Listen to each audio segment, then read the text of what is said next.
Now from the news team that's covering the Carolinas, this is Channel 9 Eyewitness News at 11.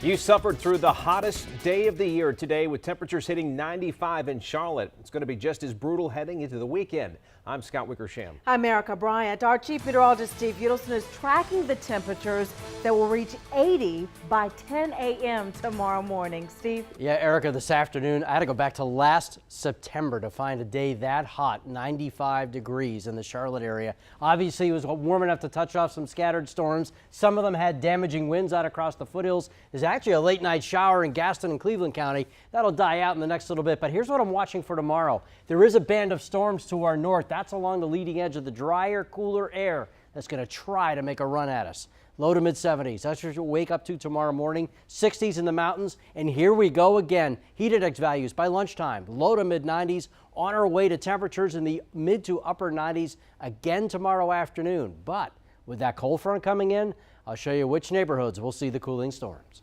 Thank you, Steve. And remember, for an update on the temperatures right before you make your plans in the morning, you can watch Eyewitness News Saturday morning. It starts at 6 a.m.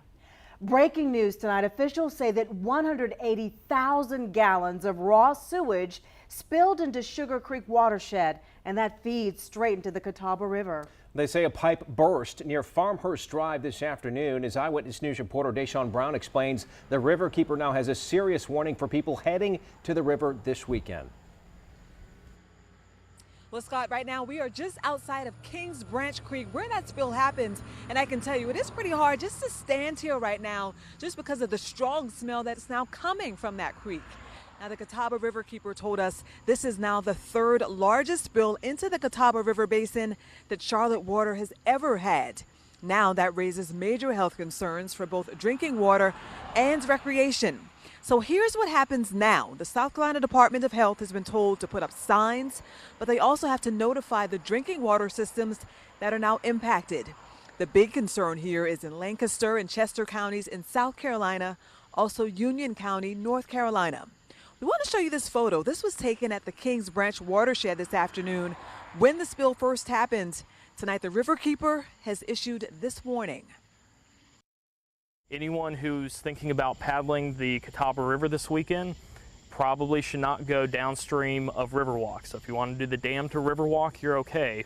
But if you want to go down to the new Catawba Indian Reservation takeout, Lansford Canal State Park, even Highway 9, there is concern there.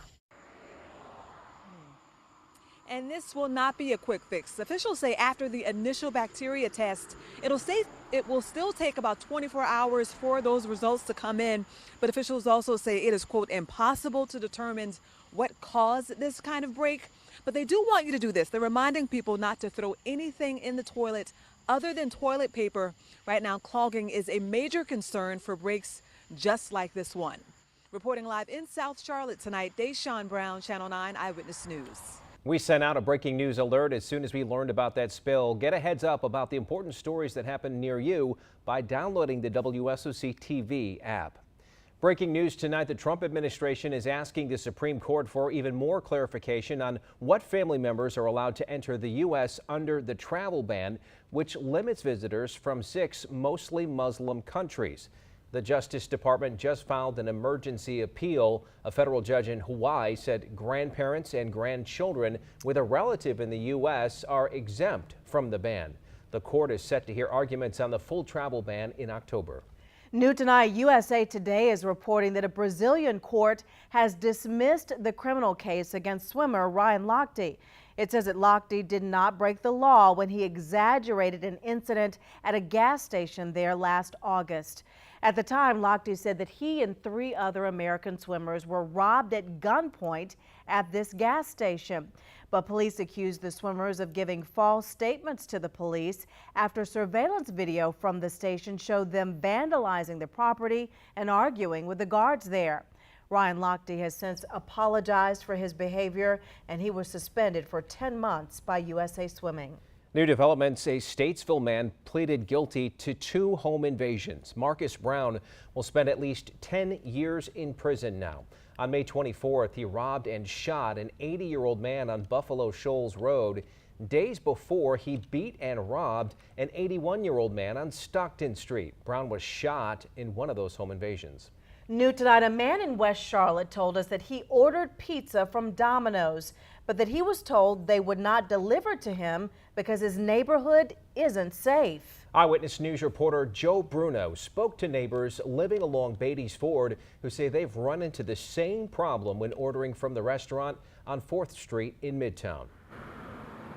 All this guy wanted was some pizza, and even though he lives near a school and a couple blocks away from this police station, he was told his neighborhood isn't safe enough for delivery. We just want to eat. People who live and work in West Charlotte are outraged after the Domino's on 4th Street in Midtown refused to deliver to someone in the 1400 block of Beatties Ford Road. The man who tried to order pizza tells Channel 9 Domino's said they wouldn't deliver because of the area's high crime rate.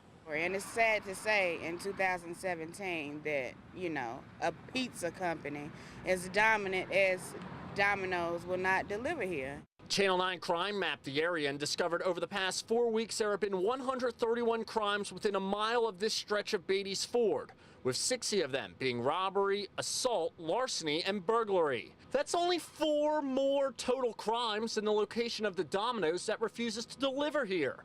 And there's actually more major crimes with 72. You can go here, you can go to Ballantyne, you can go to Dilworth, you can go to 4th Street where they're located. Crime has no address. I reached out to Domino's corporate and was told it's up to each individual franchise to decide not to deliver to areas they feel are problematic. Alan King is the owner of the Show and Tell barbershop along the corridor. He says if Domino's refuses to deliver to his street, it's their loss. Do you like pizza? Yeah. Do you like pizza? I like their We pie. like pizza. Look at all the money that they lose. In response to this story, Domino's sent me a statement saying there is nothing more important than the safety of their delivery drivers. Reporting live in West Charlotte, I'm Joe Bruno, Channel 9 Eyewitness News. Thank you, Joe. One of Charlotte's most popular eye surgeons has been reprimanded by the Equal Employment Opportunity Commission. The EEOC has determined that Dr. Jonathan Christenberry maintains a, quote, sexually hostile work environment for female employees at the Christenberry Eye Center. 2 former employees have also just filed a lawsuit against Dr. Christenberry, alleging sexual harassment in the workplace and wrongful termination. This is an outrageous set of circumstances for any employer. Channel 9 reached out to Jonathan Christenberry for comment, and he has not yet responded. A second person from North Carolina has been arrested in the Myrtle Beach shooting that left 7 people hurt. Raycount Graham of Stanley County is charged with 6 counts of attempted murder. The shooting happened just after midnight on June 18th in a crowded tourist area. It was captured on Facebook Live. Earlier this week, Darius was in court and denied bond. Little is charged with 7 counts of attempted murder. It is a nightmare for any bride. Today, bridal chain Alfred Angelo declared bankruptcy and locked its doors suddenly. All new tonight at 11, anchor Allison Lottis explains that brides here and all across the country are now wondering about their dresses and about their money. Bedazzled Bridal in Gastonia is one of the largest retailers of Alfred Angelo gowns in the state. At least it was. The wedding dressmaker just shut down, declaring bankruptcy with little warning. It's extremely rare. I've been doing this 14 years and I've never experienced anything like it. Now, Bedazzled owner Raj Merchandani is personally calling brides with the bad news, trying to assure them their money is safe. We're going to find them an excellent alternative gown and make sure that their special day was going to go off as they planned. I have a wedding in 6 weeks. But brides across the country are in a panic. Women are trying to get dresses they say they've ordered and paid for. About 800. About 1,300. 1,300. Tanya Odom showed photos of herself in her dream dress she might never get to wear. I have to get up and camp there and at least make an attempt to pick up my dress that's paid for. At some of the Alfred Angelo locations, employees blocked cameras, and a sign referred brides to a bankruptcy lawyer. An attorney telling one ABC affiliate they're going to do everything they can to make sure brides get their dresses. Meanwhile, other bridal shops are offering deals to help the panicked Alfred Angelo customers. David's Bridal is offering discounts to women impacted by the designer shutdown, and they're waiving rush fees. Alfred Angelo gowns are sold at more than 1,400 retailers, and there are more than 60 Alfred Angelo stores across the U.S. Now, you can let us know if you were impacted by today's news by going to our Facebook page. Just like WSOC TV and comment under this story. New tonight, a woman says her mail was stolen from outside her Steel Creek home. She lives on Irwin Road, and she told police some of her outgoing mail, including multiple gift cards, were taken earlier this month. She also told police one of the gift cards was used at the Midtown Target. Last night, we told you the post office is investigating after at least 7 mail thefts in South Charlotte in the last several weeks. Thefts have been reported on Colonial Ray Court, Carmel Park Drive, Field Dove Court, Gaverny Drive, and Ogluggian Road. The former mayor of Huntersville, Jill Swain, is holding a news conference on Monday. She is the current director of the Huntersville Chamber and says she has a special announcement to make regarding the town and business community. All this comes as a Facebook page called We Want Jill Swain for Our Mayor started to be active again. And when we asked if she's going to run, she told us, "Thank you for the compliment and the message." Last month, the State Board of Elections cleared Jill Swain of any ethics violations after claims that she accepted a free country club membership worth thousands of dollars. Mayor Jennifer Roberts is calling a special closed-door city council meeting at the Government Center Monday. The mayor's office says the meeting will deal with the handling or settlement of several lawsuits. We're asking what lawsuits they'll be talking about. A few minutes ago, I showed you the kind of heat and humidity you'll face when you step outside tomorrow, but with a cold front on the way, I'll show you when the storms will arrive. New at 11, a fireball lighting up the sky across the southeast last night. Dozens of sightings, including several in our area. It was just a big boom. What experts say is causing this natural light show. Dozens of people across the southeast say they saw a fireball from a meteor lighting up the sky last night. If you look closely, you can see it right there. Several of those sightings were in our area. And new tonight, reporter Deshaun Brown spoke to people who say they even felt their homes shake because of it. It was just a big boom. Jeannie Connor never actually saw what passed over her house last night, but she definitely felt it. And you could feel it shake. And it shakes the ground in the house, too. Experts say what came through the Bessemer City neighborhood was actually a fireball. The last time Connor saw something like that happen here. Never. We don't know really what it is. Here's Mike Hankey from the American Meteor Society. All this energy is produced, this heat, this light, and you see this burning ball of fire in the sky. About that burning ball in the sky. According to the AMS, the agency got more than 60 reported sightings overnight across the southeast. Raymond Burr lives just minutes away from one of those areas and told us he slept right through it. Yep. Yeah, I did. The actual fireball travels tens of thousands of miles per hour. Thanks to a NASA satellite, these images provide a small glimpse of an otherwise massive light display. These events are actually somewhat common for our planet, but as an individual person, you could go your whole life and never see them. Yeah, but you can feel it. In Bessemer City, Deshaun Brown, Channel 9 Eyewitness News. The expert said that the fireball from this meteor was one of the more noticeable. He says they only get this many reports about 4 times a year.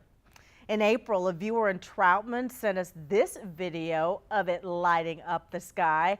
More than 190 people across the southeast and dozens of people here reported seeing the flash back then. And we posted our story from April as well as the video from the most recent sighting at WSOCTV.com. Find all of it inside Deshaun's story. 2 officers in East Charlotte are being recognized for saving a man who was cut by a circular saw.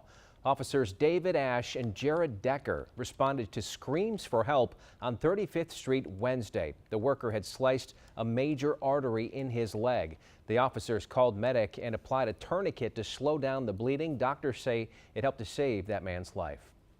An appeals court just dealt a blow to Rowan County's attempts to pray before county commission meetings. In the ruling, the 4th U.S. Circuit Court of Appeals upheld a lower court decision saying the practice of commissioners praying Christian prayers before meetings is unconstitutional. County leaders are reviewing the case but could decide to appeal to the U.S. Supreme Court. New tonight, police say somebody used a fraudulent credit account to steal thousands of dollars in furniture from a store on IKEA Boulevard. An investigator got a call yesterday afternoon about this alleged fraud at Big Sur Waterbeds. Police say a suspect went to the store and used a fraudulent account 7 different times to steal $12,000 in furniture. Agencies in Iredell County working to help people beat this dangerous heat say they're running out of resources. The Department of Social Services told us it has about 20 fans left to help seniors and people with disabilities. And the agency says it could run out of those fans within the next week. The Salvation Army helps to cover the utility bills for people, but says that it ran out of money for July in just 1 day. Well, our chief meteorologist, Steve Udelson, has been tracking the heat that's leading to all of this. Let's go to him now, Steve. Yeah, Erica, 14 days into July, and each and every one of them have been warmer than average. And even though we'll catch a bit of a break on Sunday, we will still see 5 more before the middle of next week. And heat's sort of a cumulative problem. Day in, day out of this, that's what wears you out if you're going to spend much time outside. A couple late night showers scooting up the I-85 corridor. Nothing severe, just some localized downpours. More importantly are the showers and storms up over West Virginia and Kentucky, now moving into Virginia. That's the leading edge of the drier air that's going to try to make a run at us by the tail end of the weekend. Best shot of seeing it north of Charlotte. Charlotte Point South will still see some storms on Sunday, and tomorrow I think everyone has a pretty decent chance of seeing some late day and early evening storms. Threat Tracker reflects that. Also, the risk of damaging winds and hail. We've seen it the last couple of days, may become even more widespread tomorrow. We'll be tracking that. John Aarons will be here tomorrow afternoon. Heat and humidity, that takes center stage yet again before anything falls from the sky. Out for a morning walk, ride, or run, get it done early. Cannot emphasize that enough, because by 10 a.m., temperatures will already be in the low 80s. The heat index will already be pushing 90. Low 90s by lunchtime, upper 90s tomorrow afternoon. Yeah, we're getting used to this. Not that we necessarily want to be, but this is getting mighty uncomfortable. As far as the future cast, rainfall, there we have got the showers popping up around lunchtime. The storms get going along the I-40 corridor and make a run at the Charlotte area during the late afternoon and early evening. That'll be the peak threat to the Charlotte area. Climbing Crider's Mountain tomorrow. Can't overemphasize how important it is to take water and lots of it. You're going to dehydrate quickly as you exercise like that, climbing up the mountain. Temperatures will be around the lower 90s by 5 o'clock, and then you're going to deal with the storms. So get out there early. Taking the kids to Carowinds tomorrow. A lot of fun, but again, don't forget sunscreen and water. Keep the kids hydrated with temperatures in the lower 90s. The Knights take on Gwinnett Braves tomorrow evening at BB&T Park, and this is when the storms will come rolling in right around the first pitch, which is about 7 o'clock. I'm hopeful the storms move in and out quickly, and we'll still be able to get the game in. As far as Sunday goes, again, this front sags just to our south, and that is where the best chance for showers and storms will be, from Charlotte south through the Midlands. 5-day forecast talking about more heat, more humidity. Rain chances will be highest tomorrow, and then gradually drop off as we head into early next week. All right, still looks pretty hot for the foreseeable future. Thanks, Steve. We turn to some breaking news right now tonight out of Hawaii, where fire officials are battling a fire at this high-rise apartment building in Honolulu. The fire department there has confirmed at least 3 people have died in this fire. Firefighters said they received a call for the 26th floor at this building at around 2:30 in the afternoon there. Still unclear right now how the fire started or how many others might be injured by this. Of course, we'll bring you more updates as soon as we learn more information tonight. Debris still scattered a day after a car ran into a woman's bedroom. A man says the driver put people at risk before that crash. And a scam alert for new college students. The North Carolina University now warning that its students are being targeted on Facebook. NC State is warning incoming students about a Facebook scam. The school says a Facebook group is posing as an official class of 2021 group and asking students for personal information like phone numbers and their home address. Police are warning students not to respond with any personal information. South Carolina's prosecutor says that he is hoping that a new system is going to provide better services and support for crime victims. 3 agencies that focus on victim services were spread out over the Columbia area. Under former Governor Nikki Haley's Domestic Violence Task Force, they are now all centralized at the Attorney General's office. We are now just 12 days away from the Panthers' return to Wofford for training camp, which means the time off for the players is winding down. That doesn't mean they aren't busy. Christian McCaffrey spent his morning surprising some lucky kids at the Dick's Sporting Goods in South Park Mall. He took them on a shopping spree to pick up some much-needed gear. The football season is right around the corner after all. McCaffrey, one of the newest faces on the team, but he already understands his status as a role model to these young kids in Charlotte. Doing stuff like this it's really the important things to do. You know, I think every athlete in some sort needs to give back. You know, that's part of why we play, because it creates a platform like that where you can have a positive influence on kids. ACC Media Days wrapped up today at the Westin in Uptown. The conference not returning until the Belk College kickoff at Bank of America Stadium September 2nd when NC State faces South Carolina. Larry Fedora took the podium to talk Tar Heel football. There are plenty of questions to answer. Chief among them, who's going to replace Mitch Trubisky at quarterback? One candidate, redshirt freshman and former 2-time Big 22 finalist, Chaz Surratt. The guy that's going to win that job is going to be a guy that can lead our football team on.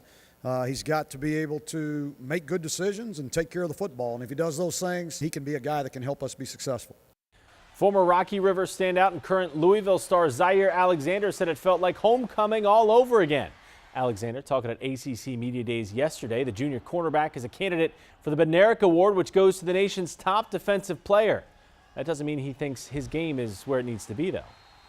I feel like I need to improve on being more consistent in technique. Coach Petrino tells me all the time that I need to focus on my technique. It's gotten a lot better, but still work needs to be done, and I will accomplish that. The Charlotte Knights about to transform into the Charlotte Pitmasters. The Knights logo is being replaced with their new mascot, Smokey, a pulled pork sandwich. Not to worry, it's just for the game on Saturday. The Knights wanted to honor the Queen City's history of barbecue. Knights first baseman Danny Hayes modeled the Pitmasters ensemble. The colors are barbecue sauce brown plus sandwich orange and gold, you know, like a Kaiser roll. Hayes is a Sacramento, California native. Sacramento doesn't really do barbecue. I like barbecue, but yeah, I'm not like from Texas or anything like that, so yeah, I didn't know what a Pitmaster was until you just informed me. You learn something new every day, I guess. They just throw the jersey in my locker and the hat in my locker, and I wear it that night. First pitch between the Pitmasters and Gwinnett Braves is Saturday at 7:05. A driver charged with DWI after she slammed into a local home. The warning signs one man says he saw just minutes before that crash. A witness said he followed a car for nearly 4 miles after he watched the driver hit 2 cars along Central Avenue yesterday. And then that car eventually crashed right into an apartment building. We first showed you this crash on North Wendover in Cotswold last night at 5 o'clock. Today, that witness told us he followed the car because he wanted to make sure that justice was served for the initial accident. She just starts flying. I mean, I'm talking, she was probably going like 80 miles an hour, swerving in and out of cars. And so I backed off, and I could just see her off in the distance. And hit and run. She suffered minor injuries after the accident. Luckily, no one was inside that apartment at the time. Nearly midnight, and it still feels like it's in the 80s. Let's take a last look at the weekend heat. So if you have outdoor plans this weekend, plenty of steam heat early on. Watch out for late day storms. You can always use our app to keep on top of those. And John Aarons, of course, will be here during the afternoon, let you know if there's any severe weather around. Sunday, a lower chance of rain, slightly lower humidity, slightly cooler. That's a caveat. A lot of slightlys there. It's still not going to be great outside, and it continues into next week. All right. Be prepared. Stay hydrated. That's right. Thanks for watching tonight at 11. Get the latest overnight news and the updated forecast on Daybreak